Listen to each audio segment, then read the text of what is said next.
मीरा का परिचय सब लोगों को कृष्ण प्रेम रस रसिका भक्ति की एक अग्रणी संत के रूप में जानते हैं। लेकिन मैं निवेदन करूं, मीरा का जीवन बदला जब गुरु रैदास जी उसके जीवन में आए और कृष्ण के सगुण रूप से प्रेम करते करते रैदास जी की सानिध्य में बैठ के उसने कृष्ण के निर्गुण अव्यक्त सच्चिदानंद स्वरूप को भी जाना। मीरा ने अपने तन मन प्राण में कृष्ण नाम को बसाया था और फिर एक समय ऐसा आया कि नामों का भेद भी उसके लिए मिट गया। जितना प्रिय कृष्ण नाम उतना ही प्रिय राम नाम उसके लिए हो गया था। मीरा ने कृष्ण प्रेम में बाधा देखी जब घर वालों को, तो परेशान होकर के तुलसी साहब को पत्र लिखा, करूं तो क्या करूं, राणा रहे नहीं। और नंद और देवर और मेरे घर के सब दूसरे बड़े बुजुर्ग मेरी कृष्ण भक्ति में बहुत अड़चन पैदा करते, क्या करूं। मीरा ने बहुत परेशान होके तुलसी साहब से, गोस्वामी तुलसीदास जी से राय मांगी थी, चिट्ठी भेजी थी। जवाब ये आया था, जाके प्रिय न राम बेदेही तजिए कोट बैरी सम जद्यपि परम सनेही।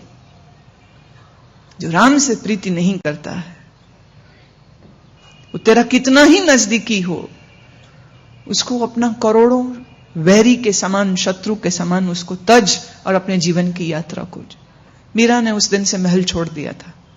कभी वृंदावन में रही, लंबे समय तक तीर्थ तीर्थ घूमती रही। अंततः यहीं गुजरात में द्वारका नाथ के चरणों में आकर के आखिरी अपना समय यहीं पर बिताया। अजब बात है, जो तीर्थ तीर्थ घूमी है, जिसने अपने घर को तज दिया था इस संकल्प के साथ कि प्रेम में जीऊंगी, साधना के लिए जीऊंगी, अब मेरे से ढोंग नहीं होता संसार का। ऐसी संत मीरा कैसे कह सकती है कि मैं मंदभागन कर्म अभागन तीर्थ कैसे जाऊं है मां। ये किस तीर्थ की बात कर रही जहां वो जा नहीं पा रही और अपना दुख जाहिर कर रही है। ध्यान से सुनना। एक तीर्थ है बाहर, जिनको हम कहते भौतिक तीर्थ, इलाहाबाद, काशी, वृंदावन, द्वारिका, मथुरा, केदार, बद्री, रामेश्वरम, ये है भौतिक तीर्थ बाहर। इन तीर्थों तक जाने के लिए आपको शरीर से यात्रा करनी पड़ती है, चल के, ट्रेन से, प्लेन से जाना पड़ता है, धन खर्च करना पड़ता है, शरीर को कष्ट देना पड़ता है, फिर आप पहुंचते उस जगह पर और फिर जाकर के दर्शन, स्नान, दान इत्यादि तुम करते हो। पर एक होते हैं सूक्ष्म तीर्थ, और इस सूक्ष्म तीर्थ पर जाने के लिए ना रेल, ना टिकट, ना हवाई जहाज, किसी की जरूरत नहीं। कहीं पैदल चल के जाने की जरूरत नहीं, कोई चढ़ाई चढ़ने की जरूरत नहीं। यह सूक्ष्म तीर्थ भौतिक नहीं होते हैं, और इसी सूक्ष्म तीर्थ पर जाने की चाह मीरा कह रही है कि मैं इस तीर्थ पर कैसे जाऊं, मेरे भाग्य कैसे अच्छे हो जाएं कि मैं इस सूक्ष्म तीर्थ पर पहुंचूं। प्रश्न उठता है, ये सूक्ष्म तीर्थ क्या है जो भौतिक नहीं है, जो स्थूल नहीं है? कहां है वो? ध्यान से सुनना, दच्चित होकर के सुनना। बाहर के 64 तीर्थों का एक बार छोड़िए 64 बार भ्रमण कर ले तो भी आवश्यक नहीं है कि तुम्हें पुण्य लाभ हो, क्योंकि तीर्थ करते करते, तीर्थ करने का अगर अभिमान चित्त में आ गया तो ये अभिमान तीर्थ करने के पुण्य को नष्ट कर देता।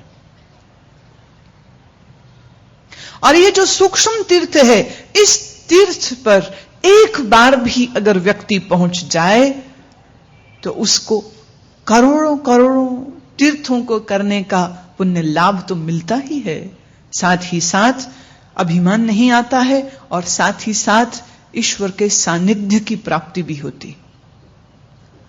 आपसे अगर मैं पूछूं कि ये सूक्ष्म तीर्थ कहां है, कौन सा है, क्या जानते हैं? तुमने हमेशा सुना बद्रीनाथ, केदारनाथ, 4 धाम, रामेश्वरम, 12 ज्योतिर्लिंग, देवी के स्थान, लेकिन ये सूक्ष्म तीर्थ कौन सा है? यह सूक्ष्म तीर्थ जो भौतिक नहीं है, कहीं और नहीं, तुम्हारे अपने ही हृदय में है। बाहर के भौतिक तीर्थों में रखी गई मूर्तियां और बाहर के भौतिक तीर्थों का एक इतिहास है। कोई 4000 पहले मंदिर बना होगा, कोई 5000 साल पहले मंदिर बना होगा, कोई 10,000 साल पहले की कोई जगह होगी, पर वहां पर भी इंसान किसी मनुष्य के हाथ के द्वारा रची गई किसी मूर्त को वहां स्थापित किया जाता है। पर ये जो तुम्हारा हृदय है, इस सूक्ष्म तीर्थ में किसी इंसान के द्वारा रची गई कोई भौतिक मूर्ति नहीं, बल्कि साक्षात स्वयं परमात्मा विराजमान। मैं आपसे ही पूछती हूं, आपसे कोई कहे कि मालपुए खाएंगे, ठंडी ठंडी में मालपुए, आई खुशबू किसी को? मुंह में पानी टपका? कोई कहे मालपुए खाएंगे, बोले हाँ बिल्कुल खाएंगे, और वो मालपुए की फोटो दिखा दे, लो खाओ, आएगा स्वाद कुछ? बोलो। मालपुए की वो तस्वीर को चाटो जीभ से, कुछ आएगा रस थोड़ा बहुत? इतना सा नहीं आएगा। क्यों? चित्र में स्वाद नहीं होता।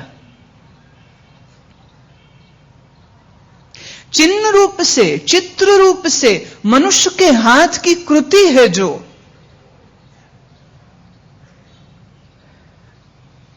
उसमें वो आनंद की छटा कहां? जो स्वयं परमात्मा में है, और वह स्वयं परमात्मा कहीं और नहीं, तुम्हारे ही हृदयस्थ। हृदय से अर्जुन तिष्ठति। श्री कृष्ण कहते हैं, कहां हूं मैं? हे अर्जुन, तेरे ही हृदय में मैं ही सच्चिदानंद घन मौजूद हूं। और मीरा तड़प के कह रही है, इस सूक्ष्म तीर्थ पर मैं कैसे पहुंचूं?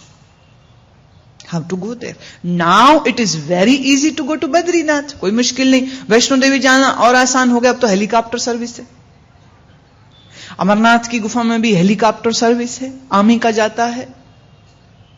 हो सकता है आने वाले समय में प्राइवेट सर्विस भी शुरू हो जाए। आज तीर्थ करना बिल्कुल मुश्किल नहीं रह गया। कोई भी पैसा खर्चे जाए, पर जिसके पास पैसा नहीं है वो क्या करे? वो बैठ के रोए, मैं तो तीर्थ नहीं कर सकता। अरे पागल, रोना काहे को?